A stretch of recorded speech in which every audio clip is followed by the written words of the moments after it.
Revenue share দিতে দিতে পুরো লাইফটাই তেনা হয়ে গেল।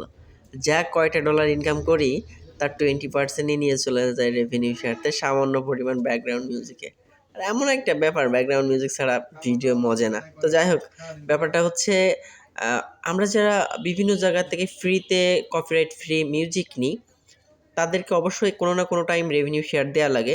যদি আপনার অতিরিক্ত মাত্রায় অ্যাড চালু হয়, অথবা অনেকে বলে যে ভাই আমি রেভিনিউ শেয়ার দেয়া লাগবে না, আমি ফ্রি করে দিয়েছি। বাট তারপরেও একটা সময় যায়, আমি যেসব মিউজিক পূর্বে ইউজ করতাম অধিকাংশ ছিল কপিরাইট ফ্রি এবং বলেছিল কখনোই আমরা ক্লেম করব না। তো এখন তারা আবার ক্লেম করছে, অর্থাৎ রেভিনিউ শেয়ার এখন থেকে নেওয়া শুরু করছে। তো প্রচুর ভিডিও এখন আমার প্রতিদিন আমার প্রায় মিনিমাম 2 থেকে 5 হাজার ভিডিও দেওয়া আছে। সেসব ভিডিও আমার এক করেই রেভিনিউ শেয়ার দিয়ে ক্লোজ করা লাগতেছে। এইটা যদি আমি ক্লোজ না করি তাহলে আমার মনিটাইজেশন বন্ধ করে দিবে। তো আমার এইভাবে প্রতিটা ভিডিও, কত আগের ভিডিও 2018 সালের 17 সালের ভিডিও পর্যন্ত আমার এখন রেভিনিউ শেয়ার দিতে হচ্ছে।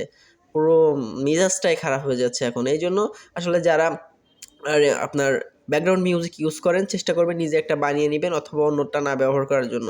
ব্যবহার করলে এই সমস্যাটা হয়ে যাবে। যারা প্রচুর ভিডিও তৈরি করতেন পূর্বে, সেইগুলোই একসময় দেখবেন রেভিনিউ দিতে মানে মাথা নষ্ট হয়ে যাবে।